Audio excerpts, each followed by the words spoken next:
हिमाचल के राज्यसभा चुनाव के बाद प्रदेश में सुक्खू सरकार के गिरने और बचने का सियासी खेल थमने का नाम नहीं ले रहा। कांग्रेस के 6 बागी नेताओं की सदस्यता को रद्द करने और 3 निर्दलीयों के इस्तीफे वक्त पर मंजूर नहीं करने से बीजेपी खफा रही। लिहाजा देश में लोकतंत्र की हत्या के लिए काला दिवस मनाने वाली बीजेपी ने हिमाचल में भी तीखे तेवर अपनाए। इस दौरान नेता प्रतिपक्ष जयराम ठाकुर ने कहा कि हिमाचल में सरकार को बचाने के लिए विधानसभा अध्यक्ष सरकार और मुख्यमंत्री की कठपुतली बनकर काम कर रहे हैं।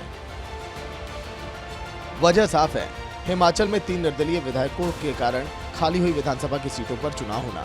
सरकार स्थिर है, ये कांग्रेस जनता को दिखाना चाहती है। सरकार पर अब भी खतरा है, ये विपक्ष में बैठी बीजेपी राज्य की आवाम को समझाने में लगी है। ऐसे में नेता प्रतिपक्ष का बयान विधानसभा अध्यक्ष के खिलाफ भी आया। मैं सिर्फ इतना ही कहना चाह रहा हूं, धज्जियां उड़ा दी हैं यहां पर नियमों की, व्यवस्थाओं की। विधानसभा के अध्यक्ष महोदय ऐसी कठपुतली बन गए मुख्यमंत्री के हाथों। जो प्रलोभन उनको पदों के दिए गए हैं, क्या बात किस बात के दिए गए मुझे मालूम नहीं है। और जिनकी भाषा इस प्रकार से हो गई कि खुलेआम वो बोल रहे हैं, अपने कांग्रेस के नेताओं को, कांग्रेस के लोगों को संबोधित करते हुए 6 के सिर कलम कर दिए मैंने और 3 आरे के नीचे हैं, फड़फड़ा रहे हैं। ये भाषा विधानसभा के अध्यक्ष इस्तेमाल करे तो मैं समझता हूं तो इससे बड़ा दुर्भाग्य कोई हो नहीं सकता। उधर नेता प्रतिपक्ष के बयान से खफा विधानसभा अध्यक्ष ने अदालत के अवमानना का डर दिखाकर नेता प्रतिपक्ष को ही नहीं, किसी भी नेता को ऐसे बयानों से बचने की नसीहत दी। उन्होंने संवैधानिक तौर पर अपनी अदालत और शीर्ष और उच्च अदालत के फैसलों का भी जिक्र किया। विधानसभा अध्यक्ष ने कहा कि हिमाचल प्रदेश हाईकोर्ट के डबल बेंच और फिर तीसरे जज ने यह भी माना कि विधानसभा अध्यक्ष के अधिकार क्षेत्र में दखल नहीं दे सकता है। उन्होंने कहा कि 3 निर्दलीय विधायकों को मामले में हाईकोर्ट के बाद शीर्ष अदालत से भी तीनों निर्दलीय ने राहत मांगी है, पर सर्वोच्च न्यायालय ने इनकी इस अपील को भी खारिज कर दिया। उन्होंने कहा कि फिर कोई भी नेता या प्रतिपक्ष उनके फैसले पर टिप्पणी नहीं कर सकते। स्पीकर कुलदीप सिंह पठानिया ने यह भी कहा कि अपने फैसले और अपने आचरण के लिए उन्हें कोई भी सर्टिफिकेट नेता प्रतिपक्ष से नहीं चाहिए।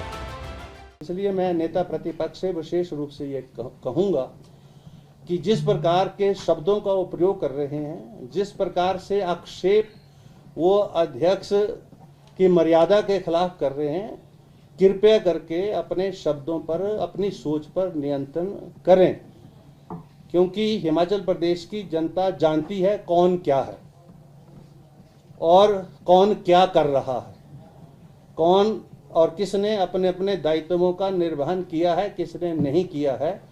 मैं इससे अधिक कहना नहीं चाहता। उधर विधानसभा अध्यक्ष ने बजट सत्र के दौरान बीजेपी के 9 विधायकों के खिलाफ सदन की अवमानना और हंगामे की शिकायत पर भी निर्णय देना है। स्पीकर कुलदीप सिंह पठानिया ने इशारा दिया है कि यह फैसला विधानसभा के अगले आने वाले मानसून सत्र के दौरान लिया जा सकता है। दरअसल हिमाचल में सरकार गिराने और बचाने का यही खेल सियासी तौर पर चल रहा है।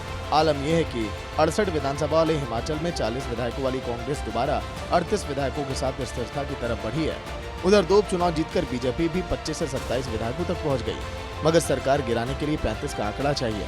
ऐसे में बीजेपी को लगता है हिमाचल प्रदेश में 6 सीपीएस के खिलाफ सब दलील और सुनवाई हो जाने के बाद फैसला आना है। 6 सीपीएस के खिलाफ फैसला आया तो सुक्खू सरकार के 6 विधायक फिर कम हो जाएंगे, यानी सरकार फिर मुसीबत में आ जाएगी। मगर कांग्रेस को लगता है कि सीपीएस कानून के दायरे में रहकर बनाए गए हैं।